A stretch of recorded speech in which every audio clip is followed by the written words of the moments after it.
पंचतंत्र में आज की कहानी शेर और चूहे की है।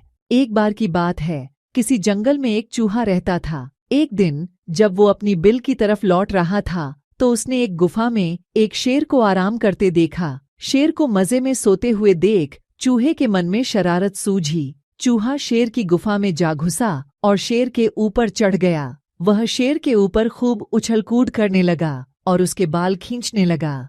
चूहे की शरारतों से शेर की नींद खुल गई और उसने चूहे को अपने नुकीले पंजों में दबोच लिया। चूहे ने जब शेर के पंजे में खुद को पाया तो वो समझ चुका था कि शेर के गुस्से से अब उसे कोई नहीं बचा सकता और आज उसकी मौत तय है।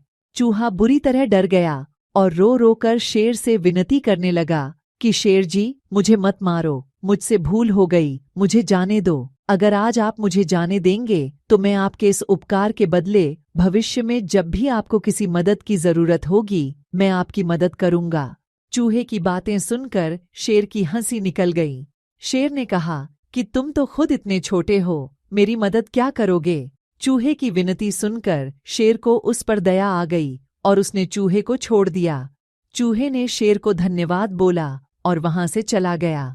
कुछ दिनों बाद जब शेर खाने की तलाश में इधर उधर घूम रहा था तभी अचानक किसी शिकारी के फैलाए जाल में फंस गया। शेर ने खुद को जाल से निकालने की भरपूर कोशिश की लेकिन निकल नहीं पाया। काफी देर कोशिश करने के बाद शेर ने मदद के लिए दहाड़ लगानी शुरू की।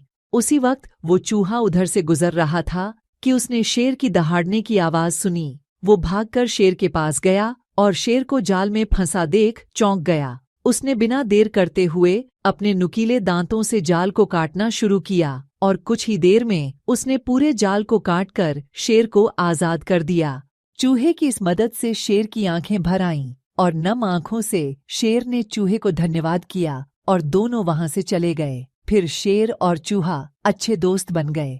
कहानी से सीख। इस कहानी से हमें यह सीख मिलती है कि हमें सिर्फ शरीर के आधार पर किसी इंसान को छोटा या बड़ा नहीं समझना चाहिए। साथ ही हमें दूसरों की मदद करनी चाहिए, क्योंकि जब हम दूसरों की मदद करेंगे तभी कोई हमारी मदद के लिए आगे आएगा। आपको यह कहानी कैसी लगी हमें कमेंट बॉक्स में जरूर बताएं और ऐसी मजेदार कहानियों के लिए हमारे चैनल को अभी सब्सक्राइब करें और बेल आइकन दबाएं।